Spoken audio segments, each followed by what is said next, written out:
Hans Huckebein, der Unglücksrabe. Hier sieht man Fritz, den munteren Knaben, nebst Huckebein, dem jungen Raben. Und dieser Fritz, wie alle Knaben, will einen Raben gerne haben. Schon rutscht er auf dem Ast daher. Der Vogel, der misstraut ihm sehr. Schlapp macht der Fritz von seiner Kappe mit Listen eine Vogelklappe. Beinahe hätt er ihn, doch ach, der Ast zerbricht mit einem Krach. In schwarzen Beeren sitzt der Fritze, der schwarze Vogel in der Mütze. Der Knabe Fritz ist schwarz betupft, der Rabe ist in Angst und hupft. Der schwarze Vogel ist gefangen, er bleibt im Unterfutter hangen. Jetzt hab ich dich, Hans Huckebein, wie wird sich Tante Lotte freuen? Die Tante kommt aus ihrer Tür. Ei, spricht sie, welch ein gutes Tier! Kaum ist das Wort dem Mund entflohen, schnapp, hat er ihren Finger schon.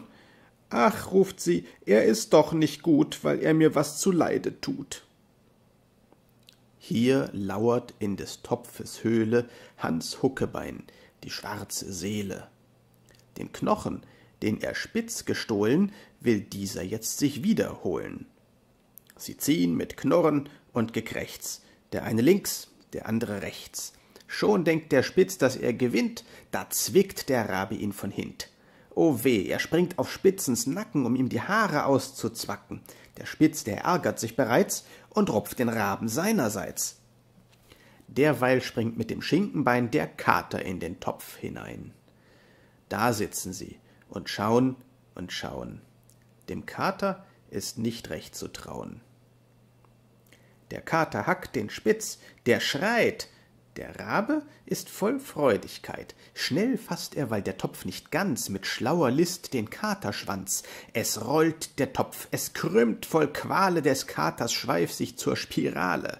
Und Spitz und Kater fliehen im Lauf. Der größte Lump bleibt obenauf. Nichts Schöneres gab's für Tante Lotte als schwarze Heidelbeerkompotte. Doch Huckebein verschleudert nur die schöne Gabe der Natur. Die Tante naht voll Zorn und Schrecken, Hans Huckebein verlässt das Becken, und schnell betritt er, angstbeflügelt, die Wäsche, welche frisch gebügelt. O weh, er kommt ins Tellerbord, die Teller rollen rasselnd fort. Auch fällt der Korb, worin die Eier, o jemine, die sind so teuer. Patsch fällt der Krug, das gute Bier ergießt sich in die Stiefel hier, und auf der Tante linken Fuß stürzt sich des Eimers Wasserguss. Sie hält die Gabel in der Hand, und auch der Fritz kommt angerannt. Perdums, da liegen sie, dem Fritze dringt durch das Ohr die Gabelspitze. Dies wird des Raben Ende sein, so denkt man wohl. Doch leider nein, denn schnupp, der Tante Nase faßt er, und nochmals triumphiert das Laster.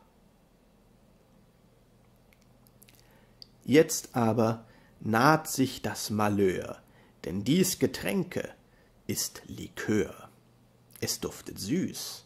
Hans Huckebein taucht seinen Schnabel froh hinein und lässt mit stillvergnügtem Sinnen den ersten Schluck hinunterrinnen.